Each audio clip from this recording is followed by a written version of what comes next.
스토리텔링 클럽 두 번째 주인공 유령의 공포문학 배장윤. 이 글의 내용은요.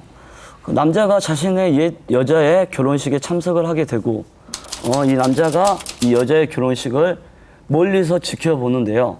이렇게 지켜보면서 남자는 이 여자를 처음 만났을 때의 일을 회상하는 그런 내용입니다.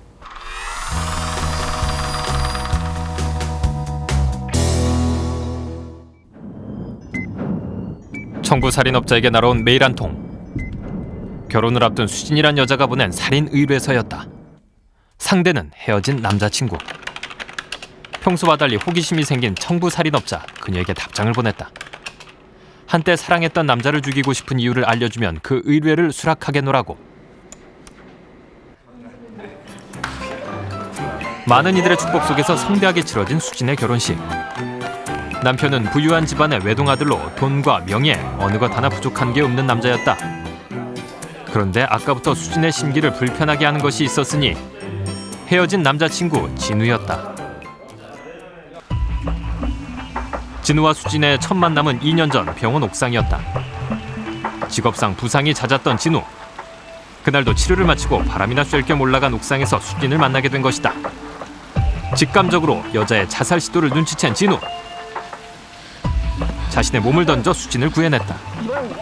그러나 진우에게 돌아온 것은 수진의 원망뿐. 누가 뭔데 이래? 뭐라고요? 누가 살려달래? 아무것도 모르는 주제에 왜 이래? 그래요, 난 아무것도 몰라요. 하지만 생명은 소중한 겁니다. 생명 소중하지. 근데 그 소중한 생명을 끊어버린 사람 마음 따윈 모르겠지. 목적의식 없이 살아오던 진우의 삶에 불쑥 나타난 여자. 그렇게 두 사람의 인연은 시작됐다. 그날 이후 진우는 매일매일 일과가 끝나면 수진의 병실을 찾았다. 자살을 시도할 만큼 수진을 견디기 힘들게 만든 그녀의 병명은 만성 신부전증. 몇 년 전 신장 이식을 실패한 후 혈액투석과 약물 치료로 하루하루를 연명해가고 있었다. 수진은 계속되는 병원 생활로 몸도 마음도 지쳐있는 상태였다.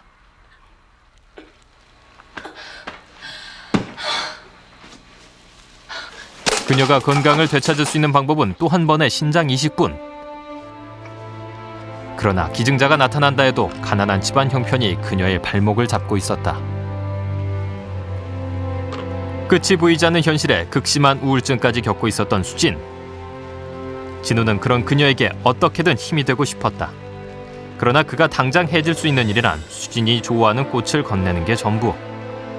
진우는 힘들어하는 수진을 보며 평생 그녀의 곁을 지켜주겠노라고 결심했다. 빨리 깨끗이 나을 거야. 힘내.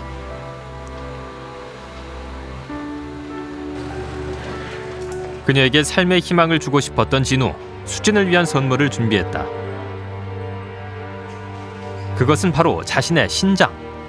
주변의 우려와 달리 두 사람의 이식 조건은 완벽하게 일치했다. 남자의 신장 이식 조건과 여자의 신장 이식 조건이 정확히 들어맞는다는 겁니다. 남자는 이런 사실을 알고요. 자신이 가지고 있는 신장을 이 여자에게 일말의 망설임도 없이 넘겨주기를 원합니다.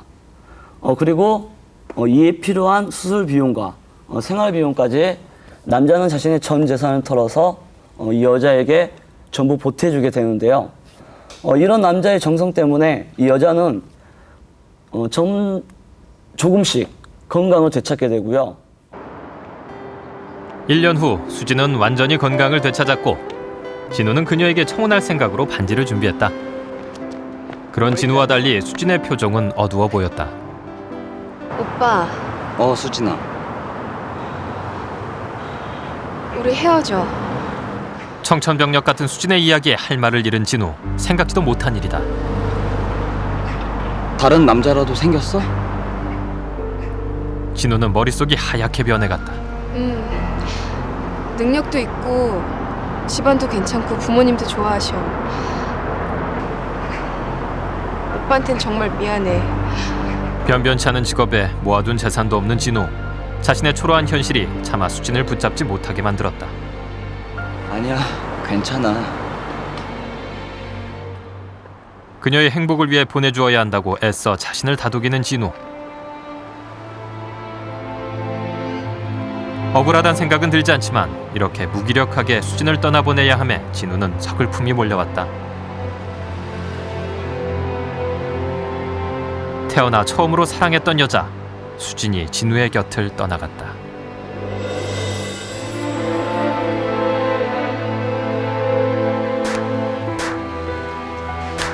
몇 달 후 수진은 다른 남자의 아내가 됐다. 마지막으로 수진의 행복한 모습을 보고 싶었던 진우. 몰래 그녀의 결혼식을 찾았다. 하객들의 축하 세례 속에서 진우를 발견하곤 표정이 굳어진 수진. 진우는 그녀를 안심시키려는 듯 가볍게 손을 흔들며 마지막 인사를 건넸다. 진우를 버린 미안함 때문인지 쉽사리 시선을 거두지 못하는 수진. 진우 역시 그녀의 모습이 시야에서 완전히 사라질 때까지 자리를 떠나지 않았다. 그리고 삶의 이유였던 그녀가 떠난 슬픔이 너무 큰 탓이었을까? 결국 그는 스스로 죽음을 선택했다. 익숙한 화약 냄새와 함께 머릿속을 스쳐가는 기억의 파편들. 그 희미해지는 의식 속에 그려지는 영상들이 빠르게 스쳐 지나가기 시작합니다. 그 영상들은요, 남자는 살인 청부업자입니다. 직업이. 그래서 돈을 벌기 위해서 얼굴도 이름도 모르는 사람들을 향해서 수도 없이 당겼던 방아쇠와 그 이어지는 화약 냄새, 그런 일을 행함으로써 얻게 된 크고 작은 상처들 때문에 찾게 된 병원, 그리고 그 병원 안에서 여자와의 만남, 그리고 헤어짐, 이런 식의 기억들이요, 남자의 머릿속에서 빠르게 스쳐 지나가다가 갑자기 멈춰지는 하나의 영상이 있었습니다. 그 영상은요, 남자에게 보내진 한 이메일이었는데요. 남자는 자신의 정체를 감추기 위해서 그 모든 부탁 의뢰를 이 이메일을 통해서 받게 되었습니다. 이 남자의 기억 속에 멈춰진 영상 속의 이메일도 마찬가지로 누군가를 살해해달라는 부탁 의뢰였는데요. 의뢰인은 수진이었고 의뢰를 받은 청부살인업자는 진우였다. 수진의 메일에 따르면 헤어진 이후 진우의 협박으로 정상적인 생활이 불가능하다는 것이다. 그녀의 의뢰를 수락하며 의문스러운 것은 이별 후 단 한 번도 연락한 적이 없었던 진우의 존재가 왜 그렇게 부담스러웠던 걸까? 하긴 이제와 그런 건 상관없다. 모든 것을 바쳐 사랑했고 그녀를 위해 죽음을 선택한 진우, 후회는 없다. 이 글은 원래 세 가지 이야기로 그 끝을 맺으려고 했던 이야기거든요. 첫 번째는 이 남자의 바보 같은 사랑이고요. 두 번째는 여자에 대한 이야기. 그리고 세 번째 이야기는 이 여자와 결혼을 하게 된 남자의 삼자의 입장에 대한 이야기로 세 가지 이야기로 꾸미려고 했던 이야기입니다. 언젠가 완성이 될 날을 기다리면서요. 그러게, 나 다른 두 편의 이야기가 상당히 궁금해지네요. 그렇죠. 너무 슬프다. 아니 슬프다기보다. 근데 이게 아니, 근데 여자의 입장의 얘기를 들으면 굉장히 코믹해질 것 같은 느낌이 들어요. 아니 꼭 그렇진 않은데요. 제가 봤을 때는 그 여자가 예. 그 살인 청부를 할 정도로 두려움에 떨고 그럴 어떤 그 캐릭터상으로. 근데 그거는요, 그 단면적인 모습이거든요. 그 남자의 회상이에요, 한마디로. 여자의 회상은 지금 말씀을 드린 이 이야기하고요. 180도가 다른 이야기가 될 거예요. 그렇죠. 성격도 다른. 아마도 그 모든 게 계속해서 다 괴롭혀왔고 틀려집니다. 죽이고 싶을 만한 이유가 있었던 그런 내용들이 있지 않을까.